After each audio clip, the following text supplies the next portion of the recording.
ಪುಟಾಣಿ, ನೀನ್ ಚೆನ್ನಾಗಿದ್ಯಾ ಅಲ್ವಾ? ಚೆನ್ನಾಗಿದ್ದೀನಮ್ಮ. ನಿಮ್ಮ ಅಪ್ಪ ನೋಡಿದ್ಯಾ, ಡಾಕ್ಟರ್ ಹೇಳಿದ್ದಾರೆ ಅಂತ ಏನೋ ಒಂದ್ ತಿನ್ನು ಅಂತ ಬಲವಂತ ಮಾಡ್ತಾನೆ ಇರ್ತಾರೆ. ನನ್ ಪುಟಾಣಿಗೇನ್ ಕೊಡ್ಬೇಕು ಅಮ್ಮಂಗ್ ಗೊತ್ತಿಲ್ವಾ? ಅಷ್ಟಕ್ಕೂ ಹೊಟ್ಟೆ ತುಂಬಾ ತಿಂದ್ರೆ ನಿನಗೆ ಆಡ್ಕೊಳ್ಳೋದಕ್ಕೆ ಹೊಟ್ಟೆಲ್ ಜಾಗ ಇರ್ಬೇಕಲ್ಲ. ನೀನ್ ಎಷ್ಟೇ ತಿಂದ್ರು ನಂಗೇನೂ ಆಗೋದಿಲ್ಲಮ್ಮ. ನಿಂಗೆ ಇಷ್ಟ ಇರೋ ತಿನ್ನಮ್ಮ. ನಿಂಗೊಂದ್ ವಿಷಯ ಹೇಳ್ಬೇಕು. ಏನಮ್ಮ? ಮತ್ತೆ ನಮ್ಗೇನಾದ್ರೂ ತೊಂದ್ರೆ ಬರತ್ತಾ? ಬರುತ್ತೆ ಅಮ್ಮ.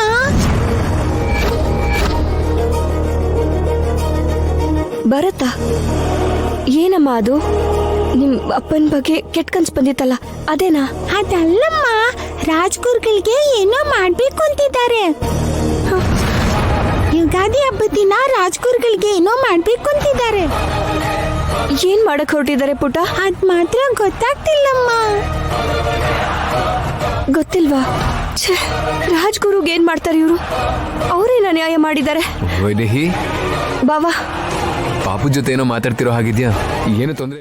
ಇಲ್ಲ ಬಾವಾ, ಮಗು ಮತ್ತೆ ಎಚ್ಚರಿಕೆ ಕೊಡ್ತಾ ಇದೆ.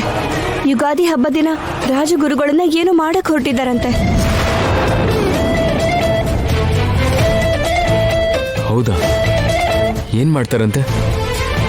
ಅದು ಮಾತ್ರ ಗೊತ್ತಾಗ್ತಾ ಇಲ್ವಂತೆ. ಪಾಪ, ಅವ್ರು ನಮ್ ಕುಟುಂಬಕ್ಕೆ ಎಷ್ಟು ಒಳ್ಳೇದ್ ಮಾಡಿದ್ದಾರೆ. ಅವ್ರಿಗೇನೋ ಮಾಡೋದಕ್ಕೆ ಇವ್ರಿಗೆ ಮನಸ್ಸು ಹೇಗ್ ಬರುತ್ತೆ? ಪಾಪ, ಒಳ್ಳೆಯವ್ರಿಗೂ ಕೆಟ್ಟದ್ ಮಾಡೋದೇ ಅಲ್ವಾ ಈ ಕೆಟ್ಟವ್ರಿಗಿರೋ ಗುಣ. ಅಷ್ಟಕ್ಕೂ ಅವರು ಅವತ್ತು ಮನೇಲಿ ಭವಿಷ್ಯವಾಣಿ ಹೇಳೋದಕ್ಕೆ ಅಂತ ಬರ್ತಿದಾರಂತೆ. ಅದರಿಂದ ಇವ್ರಿಗೇನಾದ್ರೂ ನಷ್ಟ ಇದೆಯಾ? ಅವರಿಂದಾಗಿ ಇವ್ರಿಗೆ ನಷ್ಟ ಆಗತ್ತೆ ಬಾವಾ. ಸತ್ಯ ಹೇಳ್ತಾರಲ್ಲ ವೈದೇಹಿ, ನಡೆದಿರೋದು, ನಡೆಯೋದು, ನಡೀತಿರೋದು ಎಲ್ಲಾನು ಕಣ್ಣು ಕಟ್ಟಿದಾಗೆ ಹೇಳ್ತಾರಲ್ವಾ. ಅದರಿಂದ ಇವ್ರು ಮಾಡಿದ ತಪ್ಪುಗಳು ಎಲ್ರಿಗೂ ಗೊತ್ತಾಗಬಹುದಲ್ವಾ. ಅದು ಅಲ್ಲದೆ ಅವರು ನಮ್ಮ ಮಗು ಶಾಪ ಅಲ್ಲ ವರ ಅಂತ ಹೇಳಿದ್ರೆ ಆಮೇಲೆ ಮನೇಲಿ ಅವ್ರ ಆಟ ನಡೆಯಲ್ಲ ಅಲ್ವಾ. ಅವ್ರ ಬಾಯಿಗಳಿಗೆ ಬೀಗ ಬೀಳುತ್ತಲ್ಲ. ಅದಕ್ಕೆ ಅಂತಾನೆ ಅವ್ರನ್ನ ತಡೆಯೋದಕ್ಕೆ ಏನಾದ್ರೂ ಪ್ಲಾನ್ ಮಾಡಿರ್ತಾರೆ. ತಡೆಯೋದಲ್ಲ ಬಾವಾ, ಏನೋ ಅಪಾಯ ಮಾಡಕ್ ಹೊರಟಿದ್ದಾರೆ ಅಂತ ಹೇಳ್ತಾ ಇದೆ. ಅವ್ರು ಸಾಮಾನ್ಯವಾದವರಲ್ಲ, ಏನ್ ಬೇಕಾದ್ರೂ ಮಾಡ್ಬಿಡ್ತಾರೆ. ಆದ್ರೆ ಅವ್ರಿಗೆ ಗೊತ್ತಿಲ್ವಲ್ಲ, ಅವ್ರು ಮಾಡೋ ಪ್ರತಿ ಕೆಲ್ಸನೂ ನಮಗ್ ಮುಂಚೆನೆ ಗೊತ್ತಾಗತ್ತೆ ಅಂತ. ಅವ್ರ ಆಟ ನಡೆಯೋದಕ್ಕೆ ನಾನು ಬಿಡೋದಿಲ್ಲ ವೈದೇಹಿ. ಗುರುಗಳಿಗೆ ಏನು ಆಗಕ್ ಬಿಡಲ್ಲ ನಾನು. ನಾವೇನೋ ಒಂದ್ ಮಾಡ್ಬೇಕು ಬಾವಾ. ಗುರುಗಳು ಬರ್ಬೇಕು, ನಿಜ ಹೇಳ್ಬೇಕು.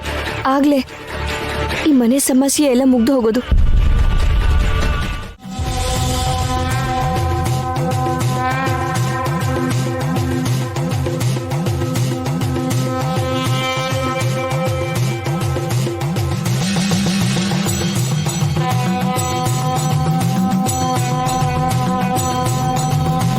ಗುರುಗಳಿಗೆ ಪ್ರಣಾಮಗಳು.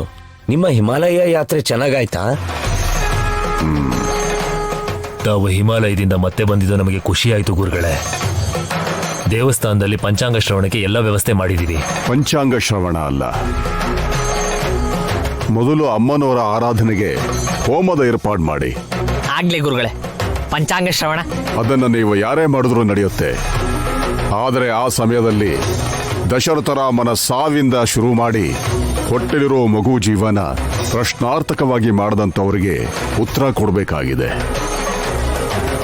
ಅಮ್ಮನವರ ಅನುಗ್ರಹದಿಂದ ಭವಿಷ್ಯವಾಣಿ ನಾವು ಕೊಡಬೇಕಾಗಿರೋದು ಅಲ್ಲಿ.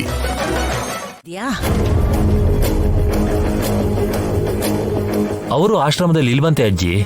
ಶಿಷ್ಯರು ಇಲ್ಲಿಗೆ ಹೇಗೆ ಬರ್ತಾರೆ? ಇವಾಗಲೇ ಚಂಚಲನ ಹತ್ರ ಲಾಕ್ ಆಗಿದಾರಂತೆ. ಯಾವ್ದಾದ್ರೂ ಗುಡಿಗೆ ಭವಿಷ್ಯ ಹೇಳೋದಿಕ್ ಹೋಗಿರ್ಬೇಕೇನೋ, ಅಲ್ಲಿ ವಿಚಾರಿಸ್ಬೇಕಿತ್ತು. ಅಲ್ಲೂ ಎನ್ಕ್ವೈರಿ ಮಾಡ್ದೆ.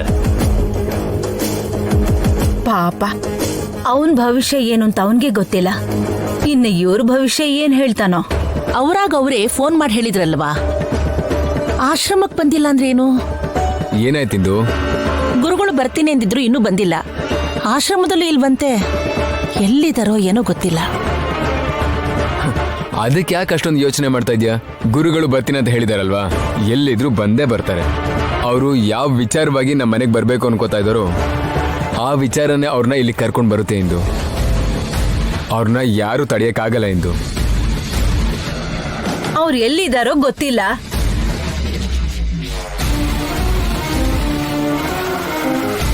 ಅಷ್ಟಕ್ಕೂ ಅವರು ಹಿಮಾಲಯದಿಂದ ಬಂದ್ರು ಇಲ್ವೋ ಅದೂ ಗೊತ್ತಿಲ್ಲ. ಯಾರು ತಡೆಯಲ್ಲ ಅಂತ ಏನೇನೋ ಹೇಳ್ತಿದ್ಯಲ್ಲ ದೇವಾಂಶ್. ಬಂದಿದ್ದಾರೆ ಚಿಕ್ಕಮ್ಮ, ಹಿಮಾಲಯದಿಂದ ಬಂದಿದ್ದಾರೆ ಅಂತ ನನಗೂ ಗೊತ್ತು. ಅದೇನು ಅಂದ್ರೆ ಈಗ ಎಲ್ಲಿದ್ದಾರೋ ಇನ್ನೂ ಯಾಕೆ ಬಂದಿಲ್ಲ ಅಂತ ತಿಳ್ಕೊತೀನಿ. ಇಷ್ಟೊತ್ತಾದ್ರೂ ಅವ್ರು ಇಲ್ಲಿಗೆ ಬರ್ದೇ ಇರೋದಕ್ಕೆ ಎಂಥದ್ದೇ ಪರಿಸ್ಥಿತಿಗಳ ಕಾರಣ ಆಗಿದ್ರು ಅದನ್ನೆಲ್ಲ ಬಗೆಹರಿಸಿ ಗುರುಗಳನ್ನ ಇಲ್ಲಿ ಕರ್ಕೊಂಡು ಬರ್ತೀನಿ. ಇಂದು ನಾನು ಈಗಲೇ ಹೋಗಿ ಕರ್ಕೊಂಡು ಬರ್ತೀನಿ. ಎಲ್ಲಿದ್ದಾರೆ ಅಂತ ಗೊತ್ತಿಲ್ಲದೆ ಎಲ್ಲಿ ಅಂತ ಹುಡುಕ್ತೀಯ ಬಾವ? ಇಂದು ಹೇಳಿದ್ಲಲ್ಲ, ಆಶ್ರಮದಲ್ಲಿ ಇಲ್ಲ ಅಂತ ಹೇಳಿದ್ರೆ ಯಾವ್ದಾದ್ರು ದೇವಸ್ಥಾನದಲ್ಲಿ ಇರ್ತಾರೆ. ಊರೆಲ್ಲ ಸುತ್ತಾಡಿದ್ರು ಸರಿ, ಅವ್ರನ್ನ ಹುಡುಕಿ ಕರ್ಕೊಂಡು ಬರ್ತೀನಿ.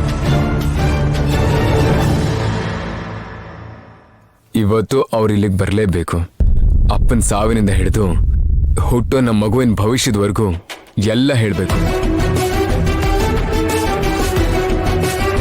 ಮನೇಲಿ ಎಲ್ಲರೂ ಆಲೋಚನೆಗಳ ಬಗ್ಗೆನೂ ಗೊತ್ತಾಗ್ಬೇಕು. ಕರ್ಕೊಂಡು ಬರ್ತೀನಿ.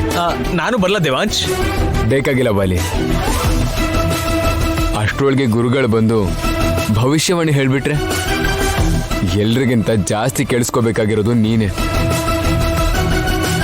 ಬಂದ್ರೆ ಮಿಸ್ ಮಾಡ್ಕೋತ್ಯಾ? ವೆಯ್ಟ್ ಮಾಡು. ನಾನು ಹೋಗಿ ಬರ್ತೀನಿ. ಇಂದು